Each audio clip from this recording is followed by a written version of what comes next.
வணக்கம். Jagan capital zone. 2017 2014 மார்க்கெட்டில் வந்தீங்க 3,00,000 வச்சு. இப்போ நீங்கள் நிறையா கோடியில் இருக்கிறீங்க. உங்களுடைய பயணம் எப்படி இருந்தது? இந்த பயணத்தில் எல்லாமே சிறப்பாக இருந்ததுனால தான் இவ்வளோ தூரம் சம்பாரிச்சிங்க நீங்கள் நினச்சிட்டு இருப்பீங்க.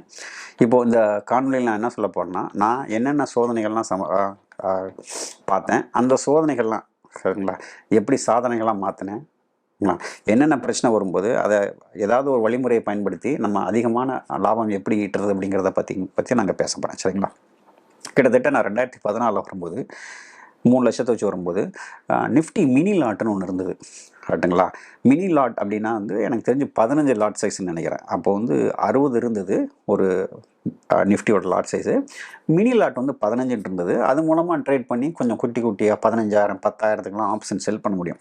திடீர்னு பார்த்தீங்கன்னா நான் வந்த உடனே மினி லாட்டை எடுத்துட்டாங்க. என்ன பண்ணாங்க, மினி லாட்டை எடுத்துட்டாங்க. உடனே ஒரு பயம் வந்துச்சு. நான் கொஞ்சம் குட்டி குட்டியாக நம்ம பண்ணிகிட்டு இருந்தோம், இப்போ பார்த்தீங்கன்னா அது பண்ண முடியல அப்படின்ட்டு. வேறு வழி இல்லாமல் என்ன பண்ணேன் அப்படின்னா ஒரு 2,00,000 ரூபா நான் எல்ஐசி பாலிசியை ப்ளச் பண்ணி அங்கேருந்து கொண்டு ஒரு 5,00,000 ரூபா போட்டு 3,00,000 5,00,000 டாப்அப் பண்ணி நான் என்ன பண்ணேன், நிஃப்டியில் ட்ரேட் பண்ண ஆரம்பித்தேன். இதுதான் சந்தித்த முதல் சவால். எடுத்த உடனே பார்த்தீங்கன்னா நம்ம ரீட்டைல் போய் 15,000 10,000க்குலாம் மார்ஜின் பண்ணலாம் அப்படின்னு நான் நினச்சிட்டு இருக்கும்போது டக்குன்னு பார்த்தீங்கன்னா அதை ரிமூவ் பண்ணிட்டாங்க. நிஃப்டியோட மினி நார்மல் சைஸு மினி சைஸுன்ட்டு இருந்தது. அதுக்கப்புறம் நார்மல் சைஸ் தான். இப்போ அது இல்லவே இல்லை. அதான் ஃபஸ்ட்டு. ரெண்டாவது, கொஞ்ச நாள் போனவுடனே என்ன கண்டுபிடிச்சேன் அப்படின்னா டிஸ்கவுண்ட் ப்ரோக்கர் எல்லா ப்ரோக்கரும் என்ன பண்ணாங்கன்னா ஃபுல்லாக மார்ஜின் சார்ஜ் பண்ணாங்க. 2 மார்ஜின் இருக்குது இல்லையா, எக்ஸ்போஷர் மார்ஜின், ஸ்பேன் மார்ஜின் 2 இருக்குது. இந்த 2 மார்ஜினும் இப்போல்லாம் தேவையும் இல்லை, ஏன்னா இப்போ எல்லாமே ஃபுல் மார்ஜின் ஆயிடுச்சு. அப்போ என்ன பண்ணாங்கன்னா ஸ்பேன் மார்ஜின் மட்டும் பே பண்ணால் போதும், எக்ஸ்போஷர் மார்ஜின் பே பண்ணுறதும் பே பண்ணாததும் கிளைண்டோட இஷ்டம், கிளைண்ட் ஃபண்ட் பண்ணலாம் அப்படின்னு ஒரு ரூல் இருந்தது. இந்த ரூலுக்கு நான் டிஸ்கவுண்ட் ப்ரோக்கர்கிட்ட நான் எவ்வளோ கேட்டு பார்த்தேன். எந்த டிஸ்கவுண்ட் ப்ரோக்கரும் ஒத்துக்கலை. ஃபுல்லாக தான் மார்ஜின் பே பண்ணணும். கிட்டத்தட்ட பார்த்தீங்கன்னா இப்போ ஒரு உதாரணத்துக்கு சொல்கிறேன் பாருங்கள். பேங்க் நிஃப்டிக்கு 2,00,000 ரூபா மார்ஜின்னா 1,00,000 ரூபா ஸ்பான் மார்ஜின், 1,00,000 ரூபா எக்ஸ்போஷர் மார்ஜின் அப்படிங்கிற மாதிரி இருந்ததுன்னா ஃபுல் மார்ஜின் பே பண்ணணும் அப்படின்னு ஜீரோதெல்லாம் சொன்னாங்க. ஸோ அந்த மாதிரி சமயங்களில் நான் என்ன பண்ணேன்னா ஒரு ஃபுல் டைம் ப்ரோக்கர் ஒன்று கண்டுபிடிச்சி அந்த ஃபுல் டைம் ப்ரோக்கரில் பாதி மார்ஜின் தான் பே பண்ணேன். ஆக மொத்தம் நான் 5,00,000க்கு ட்ரேட் பண்ணேன்னா எனக்கு 10,00,000க்கு ரிட்டர்ன் கிடைக்கும். டிஸ்கவுண்ட் ப்ரோக்கரில் என்ன கிடைக்குன்னா உங்களுக்கு 5,00,000னா 5,00,000க்கு தான் கிடைக்கும். இதுதான் ரெண்டாவது. ஸோ ப்ரோக்கரை மாற்றினேன்.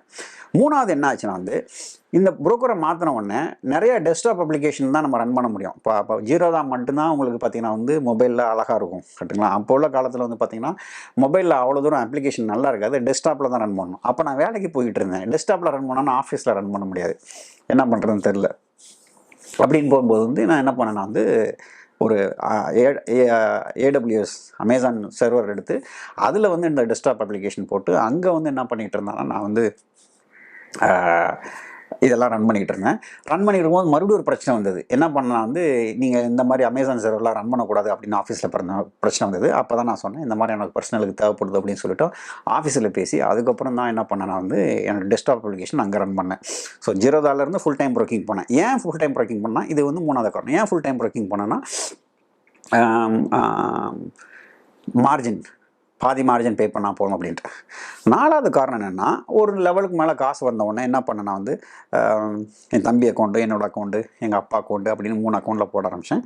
3 அக்கௌண்ட்டில் போடும்போது ஒவ்வொரு அக்கௌண்ட்டுக்கும் ஆர்டர் போடுறது எனக்கு கஷ்டமாக இருந்தது. இதில் F1 F2 அதில் F1 F2 அந்த மாதிரி போட்டு பார்த்திங்கன்னா கஷ்டமாக இருந்தது. ஏன்னா அட்ஜஸ்ட்மெண்ட் பண்ணும்போது 3 அக்கௌண்ட்டில் F1 F2 போடணும். சரிங்களா? இந்த மாதிரி சிக்கல்லாம் வந்தது. இந்த மாதிரி சிக்கல் வந்தவொடனே என்ன பண்ணேன், NISM பாஸ் பண்ணி நான் ஒரு எக்ஸாம் பாஸ் பண்ணி அந்த NISM சர்டிஃபிகேட் வாங்கிட்டு டீலர் டெர்மினல் வாங்கிட்டு பேஸ்கெட் ஆர்டர்னு ஒன்று கண்டுபிடிச்சோம். பேஸ்கெட் ஆர்டர்னு போட்டு அந்த பேஸ்கெட் ஆர்டர்லாம் ப்ரீடிஃபைண்டாக நான் ஆர்டர்லாம் போட்டு வச்சுருவேன். இந்த ஒரு ஸ்ட்ரைக் ப்ரைஸை சூஸ் பண்ணால் இதெல்லாம் விழணும் அப்படின்னு சொல்லிட்டு சூஸ் பண்ணி வச்சுருவேன். பேஸ்கெட் ஆர்டர் போட்டால் ஒரு ஆளுக்கு ஒரு தட்டுனா போதும். 3 அக்கௌண்ட் 4 அக்கௌண்ட்டுக்கு நான் யாரெல்லாம் மேனேஜ் பண்ணுறேனோ என் ஃபேமிலி அக்கௌண்ட்டு அந்த அக்கௌண்ட்டுக்கு ஆட்டோமேட்டிக்காக போய் அது வில்ட்ராப்பில் ஒரு சிஸ்டம் கண்டுபிடிச்சேன். அது கண்டுபிடிச்சதுலேருந்து பார்த்தீங்கன்னா 3 அக்கௌண்ட் 4 அக்கௌண்ட் என்னால் மேனேஜ் பண்ண முடியல அப்படிங்கிற கஷ்டமெல்லாம் போயிடுச்சு. கரெக்டுங்களா? 5வது பார்த்தீங்கன்னா கொஞ்சம் நாள் போக போக போக போக என்ன பண்ணிட்டாங்கன்னா மார்ஜின் கொஞ்சம் கொஞ்சமாக ஏற்ற ஆரம்பிச்சிட்டாங்க. 30,000 இருந்தது, 45,000, 50,000, 60,000, 70,000 அப்படியே கொஞ்சம் கொஞ்சமாக ஏற்ற ஆரம்பித்தாங்க செபியிலேருந்து. முதல்ல 3% பே பண்ணா இருந்தது, அப்புறம் 6%, அப்புறம் 10%, 15%ன்ட்டு கான்ட்ராக்ட் வேலையிலேருந்து ஒரு 15% மார்ஜின் பே பண்ண ரூல் போட ஆரம்பித்தாங்க. என்ன பண்ணன்னு தெரில. மார்ஜின் கூட கூட கூட கூட உங்களுடைய ரிட்டர்ன் அடி வாங்கிட்டே இருந்தது. இது என்ன பண்ணுறதுன்னு தெரியாமல் என்ன பண்ணேன் அப்புறம் வேறு ஒரு ப்ரோக்கர் பார்க்க ஆரம்பித்தேன். அந்த ப்ரோக்கர்ட்ட என்னென்னா லிவரேஜ் அதிகமாக, நமக்கு வந்து மார்ஜின் அதிகமாக கேட்க லிவரேஜ் அதிகமாக 5 டைம்ஸ் யூஸ் பண்ணிகிட்டு இருந்தவன் 10 டைம்ஸ் யூஸ் பண்ணி 15 டைம்ஸ் யூஸ் பண்ணி 20 டைம் வரைக்கும் லிவரேஜ் எடுக்க ஆரம்பித்தேன். லிவரேஜ் எடுக்க ஆரம்பித்ததுனால இந்த மார்ஜின் கூடினதுனால வர சட்ட சிக்கல்லாம் என்னென்னலாம் இருந்ததோ அது லிவரேஜ் மூலமாக எனக்கு வர ஆரம்பிச்சது. சரிங்களா. 6வது பிரச்சனை என்ன வந்ததுன்னா வந்து கொஞ்சம் கொஞ்சமாக வந்து செபியும் சரி புரோக்கரும் சரி லிவரேஜை கொஞ்சம் கொஞ்சமாக கட் பண்ண ஆரம்பிச்சாங்க. 15 டைம்ஸ் கொடுத்தது 10 டைம்ஸ் ஆக்குனாங்க, 10 டைம்ஸ் இருந்தது 8 டைம் ஆக்குனாங்க, 8 டைம்லேருந்து 5 டைம், 4 டைம், 3 டைம் ஆக்குனாங்க. லிவரேஜ் குறைய நமக்கு மறுபடியும் ரிட்டர்ன் அடி வாங்க ஆரம்பிச்சது. இப்போ என்ன பண்ணேன்னா என்னோட ஸ்ட்ராட்டஜி என்ன பண்ணேன்னா தூரமாக ₹2 ₹5 செல் பண்ணியிருப்பேன். நீங்கள் ட்ரேடர்ஸ் கன்வால் வீடியோலாம் பார்த்துருப்பீங்க 2018. அப்புறம் என்ன பண்ண ஆரம்பிச்சேன்னா வந்து இந்த ரிட்டர்ன் அதிகமாகிறதுக்காண்டி புது ஸ்ட்ராட்டஜி கண்டுபிடிக்க ஆரம்பித்தேன். நம்ம ஏன் ₹5 ₹4 ₹3 செல் பண்ணணும், கிட்ட வந்து ₹10 செல் பண்ணணும் அப்படின்னு சொல்லி கண்டுபிடிச்சேன். ஸோ ₹10 செல் பண்ணி எக்ஸ்பைரி ட்ரேடிங் மாடல் 2ன்னு ஒன்று கண்டுபிடிச்சேன். எக்ஸ்பைரி ட்ரேடர் மாடல் 2னா கிட்டத்தட்ட பார்த்தீங்கன்னா ₹10 ₹15 செல் பண்ணுவேன், ₹20 ₹25 ஸ்டாப் லாஸ் போடுவேன். இது எதுக்குன்னா எக்ஸ்போசர் குறைஞ்சி போச்சு, அதனால் வந்து கிட்ட வந்து செல் பண்ணுறேன் அந்த ரிட்டனை மேட்ச் பண்ணுறதுக்காண்டி. ஸோ லிவரேஜ் குறைய என்னோடய ஸ்ட்ராட்டஜி அதுக்கு தகுந்தாப்புல நான் மாற்றிக்கிட்டேன். சரிங்களா. 7 கொரோனா காலத்துக்கு முன்னாடி தான் நான் என்ன பண்ணியிருந்தேன், வந்து இன்வெஸ்ட்மெண்ட் பண்ணியிருந்தேன். எப்படி நான் ட்ரேடிங்க்கு அதிர்ஷ்டமாக இருந்தனோ 2014 18 வரைக்கும் மார்க்கெட் நல்லா இருந்ததோ, நான் இன்வெஸ்ட்மெண்ட் பண்ணவொடனே மார்க்கெட் கிராஷ் ஆகிடுச்சு. கிட்டத்தட்ட பார்த்திங்கன்னா எல்லா 50% வந்து கேபிட்டல் வந்து பார்த்திங்கன்னா காலி ஆயிடுச்சுன்னா இந்த இன்வெஸ்ட்மெண்ட் தான் அப்படியே வச்சுருந்தேன். அப்போ தான் நான் யோசனை பண்ணேன், இது என்ன 50% கேபிட்டல் கம்மியானது கூட பிரச்சனை இல்லை, மறுபடியும் மார்க்கெட் மேலே போகும்போது மேலே போயிடும், அது ப்ராப்ளமே கிடையாது. ஆனால் என்ன ப்ராப்ளம்னா இப்போ 1 கோடி வச்சுருந்தீங்கன்னா 50% போயிடுச்சுன்னா 50 லட்சம் போயிடும்.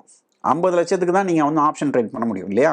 அப்போ அவங்களுக்கு ஆட்டோமேட்டிக்காக ROI அடி வாங்குது இல்லையா. அதனால் என்ன பண்ணேன்னா சரி இனிமேல் இன்வெஸ்ட்மெண்ட்டுன்னு போய் நம்ம வந்து பெர்மனெண்ட்டாக எதுவும் மாட்டிக்கக்கூடாது அப்படின்னு சொல்லிட்டு ட்ரெண்ட் ஃபாலோயிங் சிஸ்டம் கண்டுபிடிச்சேன். ஸோ இந்த ட்ரெண்ட் ஃபாலோயிங் சிஸ்டம் தான் என்னோட பயிற்சி வகுப்பில் சொல்லித்தரேன். இந்த ட்ரெண்ட் ஃபாலோயிங் சிஸ்டம் மூலமாக இன்வெஸ்ட்மெண்ட்டில் எவ்வளோ ரிட்டர்ன் வருமோ அதே ரிட்டர்ன் வரும். ஆனால் ட்ராடவுனில் மாட்டிக்க மாட்டேன். கொரோனா மாதிரி எந்த காலத்துலேயும் எந்த கிராஷ்லேயும் நான் மாட்டிக்க மாட்டேன். சரிங்களா. அது ஒரு படிப்பினை. இது வந்து கொரோனா காலத்தில் இருந்து நான் வந்து இந்த ட்ரெண்ட் ஃபாலோயிங் சிஸ்டம் டெவலப் பண்ணி இங்கே வந்திருக்கேன். சரிங்களா. அப்புறம் 8வது காரணம், 8வது என்னாச்சுன்னா திடீர்னு பார்த்தீங்கன்னா என்ன பண்ணாங்கன்னா செபி வந்து லிவரேஜை கொடுக்கக்கூடாது, இருக்கிற காசை வச்சு தான் ட்ரேட் பண்ணணும், லிவரேஜை கொடுக்கக்கூடாதுன்னு ஒரு சுச்சுவேஷன் வந்தது. இது வந்தவுடனே நான் என்ன பண்ணுறேன், சரி நீங்கள் கொடுக்கலன்னா ஒன்றும் பிரச்சனை இல்லை, நமக்கு ஒரு சிஸ்டம் இருக்கு இல்லையா. லிவரேஜ் அதிகமாக கொடுக்கும்போது ரொம்ப ஃபார்வர்ட் டீமில் செல் பண்ணணும், கம்மியாக கொடுக்கும்போது இன்னும் கொஞ்சம் கிட்ட வந்து செல் பண்ணணும், லிவரேஜ் இல்லைங்க போகும்போது அடி மணியில் செல் பண்ணுவோம், இவ்வளோதானே அப்படின்னு நினச்சி புரிஞ்சுக்கிட்டேன். சரிங்களா. இன்னும் சொல்லப்போனால் செபிக்கு நான் நன்றி தான் சொல்லுவேன். ஏன்னா நான் முன்னால் வந்து 10 லாட்டில் பண்ணலை, இன்றைக்கி ஒரே லாட்டில் அந்த லாபம் சம்பாதிக்கிறேன். சரிங்களா. ஸோ அடி மணியில் ஒரு ஸ்ட்ராட்டஜி கண்டுபிடிச்சி அது எக்ஸ்பைரி ட்ரேடிங்க்கு முன்னால் வந்து 10 டைம்ஸ் 15 டைம்ஸ் 20 டைம்ஸ் லிவரேஜ் வாங்கி அதில் எவ்வளோ சம்பாதிப்போனோ அதுக்கு சமமான ஈக்குவலான ரிஸ்க் கம்மியான ஸ்ட்ராட்டஜி என்னால் புதுசாக கண்டுபிடிக்க முடிஞ்சது. இதுக்கு எல்லாத்துக்குமே செபி தான் காரணம். லிவரேஜ் எடுத்துக்கனால எனக்கு ரொம்ப சந்தோஷமாயிருச்சு. ஏன்னா அதில் என்ன ரிட்டர்ன் வருமோ அதே ரிட்டர்ன் என்னால் பண்ண முடியாது இல்லையா. கரெக்டுங்களா. அதனால் வந்து பார்த்திங்கன்னா லிவரேஜ் தூக்குனதே எனக்கு ஒரு பெரிய ஒரு சுமையாகவே தெரியல, ஏற்றும் போதும் எனக்கு ஒரு சுமையாக தெரியல, இறக்கும் போதும் ஒரு சுமையாக தெரியல. அதுலேருந்து நான் ஈஸியாக வெளியில் வந்துட்டேன். அப்புறம் பார்த்திங்கன்னா வந்து 9வது பிரச்சனை வந்து 50% கோலட்ரல் 50% கேஷ் அப்படிங்கிற பிரச்சனை இப்போ கூட ஓடிக்கிட்டு இருக்கு, உங்களுக்கு தெரியும். இந்த பிரச்சனைக்கு என்ன ஆரம்பிச்சா நான் புரோக்கரோட பேசி எனக்கு என்னோடய கிளைண்ட்ஸ்க்கு மட்டும் நான் என்ன பண்ணேன், வந்து 100% கோலட்ரல் எனக்கு கொடுங்க, என்னோடய ஃப்ரான்ச்சைசி லெவலில் நான் வந்து பார்த்திங்கன்னா நிறைய FD போட்டிருக்கேன் அப்படின்னு சொல்லி என்ன பண்ண ஆரம்பிச்சுன்னா என்னோடய கிளைண்ட்ஸ் நிறையா பேர் பார்த்திங்கன்னா வந்து 100% கோலட்ரல் இல்லாமல் கஷ்டப்பட்டாங்க. அவங்களுக்கு மட்டும் என்ன பண்ணேன்னா வந்து அதுக்கு சில புரோக்கர்ஸ்லாம் அரேஞ்ச் பண்ணி நம்ம என்ன பண்ணோம் 100% கோலட்ரல் வந்து கிடைக்கிற மாதிரி பண்ணேன். இது வந்து என்ன சொல்லிட்டாங்கன்னா செபி வந்து 100% கோலட்ரல் கொடுக்காததும் புரோக்கரோட இஷ்டம், ஆனால் புரோக்கர் தான் ஃபண்ட் பண்ணணும் அப்படிங்கிற மாதிரி சொல்லியிருந்தாங்க. ஸோ அதுக்கு ஒரு மாற்று ஏற்பாடு ஒன்று பண்ணி சரி ஓகே இந்த பிரச்சனைனால நானும் என்னோடய கிளைண்ட்ஸும் சஃபர் ஆகக்கூடாது அப்படின்னு சொல்லிட்டு அதை பண்ணேன். 10வது பார்த்திங்கன்னா வந்து நிறைய பணம், ஆனால் 70 கோடி 80 கோடிலாம் நிறையா கிளைண்ட்ஸ் உள்ளே வரும்போது அதை எப்படி மேனேஜ் பண்ணுறது சரிங்களா. இந்த சட்டச்சிக்கல் உள்ளே போகும்போது தான் நான் என்ன பண்ணேன்னா வந்து ரொம்ப ஈஸி பைத்தான் ப்ரோக்ராம் எழுதி எல்லாத்தையும் ஆட்டோமேட் பண்ணிவிட்டு எல்லாம் பேஸ்கெட் சிஸ்டம் ஒன்று கொண்டு வந்தேன். சரிங்களா. ஒரு பேஸ்கெட்னால் எவ்வளவு கேபிட்டலில் பொறுத்து அந்த பேஸ்கெட் அதிகமாக இன்க்ரீஸ் ஆகிட்டே போகும், கூட்டிகிட்டே போகும். அதனால் எவ்வளோ கேபிட்டல் வந்தாலும் நம்ம அதை பற்றி கவலைப்பட தேவையில்லை அப்படிங்கிற மாதிரி ஒரு சிஸ்டத்தை கொண்டு வந்தேன். ஏன்னா நம்ம எளிமையான பிள்ளை அங்கேருந்து வரும்போது பார்த்திங்கன்னா வந்து நம்ம 15 லட்சம் 20 லட்சத்துக்கு ட்ரேட் பண்ணிட்டு இருந்த காலத்தில் இப்போ கோடிக்கணக்கில் போடும்போது வந்து பேஸ்கெட் சிஸ்டம் ஒரு ரெஃபரன்ஸ் அக்கௌண்ட் ஒன்று வச்சு ட்ரேட் பண்ண ஆரம்பித்தேன். அப்படி பண்ணதுனால என்ன ஆரம்பிச்சதுன்னா எத்தனை அக்கௌண்ட் இருந்தாலும் பிரச்சனை, எத்தனை ஆள் இருந்தாலும் பிரச்சனை இல்லை, எவ்வளோ கேபிட்டல் இருந்தாலும் பிரச்சனை இல்லை அப்படிங்கிற மாதிரி சிஸ்டத்துக்குள்ள போயாச்சு. இது சம்மந்தமாக ஒரு வீடியோ கூட போட்டிருக்கேன், நீங்கள் காணொலியில் போய் பாருங்கள். ஹவு டு மேனேஜ், அதாவது அதிகமான பணத்தை எப்படி வந்து வர்த்தகம் செய்வதுன்னு ஒரு வீடியோ போட்டிருக்கேன், அதில் போய் பாருங்கள். சரிங்களா? அதனால் வந்த உடனே எல்லாமே சிறப்பாக இருந்தது, இதான் 10 காரணம். வந்த உடனே எல்லாமே சிறப்பாக இருந்தது, கரெக்டாக நீங்கள் வந்துட்டீங்க, உள்ளே போயிட்டீங்க அப்படின்லாம் கிடையாது. இந்த சட்ட சிக்கல்லாம் வரும்போது அதுக்கு தகுந்த மாதிரி நானும் மாறிக்கிட்டேன், அதுக்கு தகுந்த மாதிரி வேறு ஏற்பாடுகளும் இது பண்ணிக்கிட்டேன். சில இதை மாற்ற முடியல. இப்போ நிஃப்டி மினி லாட் சைஸ்லாம் போயிடுச்சுன்னா என்ன பண்ணுறது? ஒன்றும் பண்ண முடியாது. சில இதை மாற்ற முடியல, சில இதை மாற்றிக்கிட்டாச்சு. ஸோ இந்த மாதிரி சோதனைகளை வந்து நம்ம சாதனைகளாக மாற்றி அதில் உள்ள பணத்தை நம்ம சம்பாதிச்சோம்னா, ஏன்னா பெரும்பாலான பேர் என்ன நினச்சிருக்காங்க, இது மாறினதுனால தான் என்னால் பண்ண முடியல அப்படின்னு நினச்சிட்டு இருக்காங்க. அது உண்மை கிடையாது. என்ன ப்ராப்ளம் வந்தாலும் அதுக்கு இன்னொரு வழி இருக்கும் இல்லையா, இன்னொரு வழிமுறை இருக்கும். அந்த வழிமுறையை கண்டுபிடிச்சி நீங்கள் அதை செயல்படுத்திங்கன்னா உங்களால் நிச்சயமாக பணம் ஈட்ட முடியும். இந்த காணொலி பயனுள்ளதாக இருந்திருக்குன்னு நம்புகிறேன். இன்னொரு காணொலியில் மறுபடியும் சந்திக்கலாம்.